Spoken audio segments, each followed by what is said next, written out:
All right. I don't know where to start.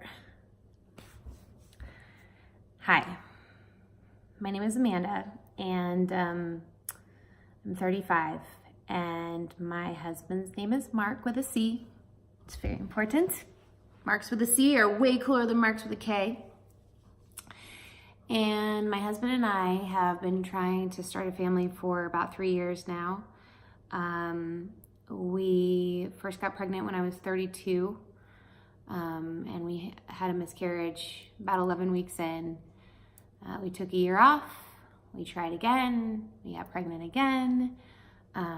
We ended up having another miscarriage, not quite as far along, about 7 weeks, October 1st, which was the mass shooting in Las Vegas. We live in Las Vegas, so it was a real shitty day for a lot of people. And I really wanted to help that day, and I couldn't because of everything that we were going through. And the last time we got pregnant was this summer of 2018, and we had another miscarriage again about 10, 11 weeks. And that's when we started saying something seriously wrong. After the first miscarriage, we thought, well, 1 in 4 happens to a lot of people. And then after the second miscarriage, we were like, okay, it's been over a year. It's time to talk to a fertility specialist. And we saw one fertility specialist, and then I saw another fertility specialist. And then by the time I got to the third fertility specialist, I finally felt like I had found someone who understood me, understood my husband, and was able to handle this level of crazy. So today is January 4th, I want to say, 2019. It's been quite the week. I'm starting IVF tomorrow. I'm starting my first round of IVF. And for a lot of people, that probably sounds like, oh, you're so close, you're almost there, you're gonna get these embryos and it's gonna be so great, and then you're gonna get injected with the embryos back and it's gonna be like a whole baby thing. Yeah, well, that's not gonna happen. I also found out that I can't carry to term. I have, my uterus is so heart-shaped, it's so what they call bicornuate, that there would be too high of a risk of a second trimester miscarriage, even if we did get a good enough embryo that made it through the first trimester, that there would be a chance of early labor, going into early labor, having to deliver stillbirth. I mean, just a lot of bad.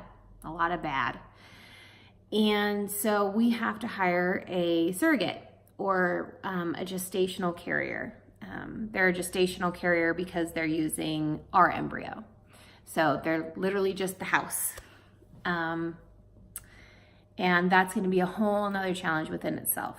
But today, where I'm at is I started my period on New Year's, and we've got to start the drugs tomorrow in order to hit this window.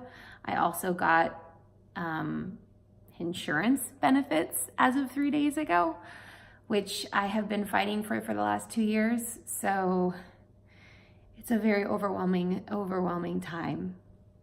And I'm scared because I don't like the idea of injecting my body with hormones.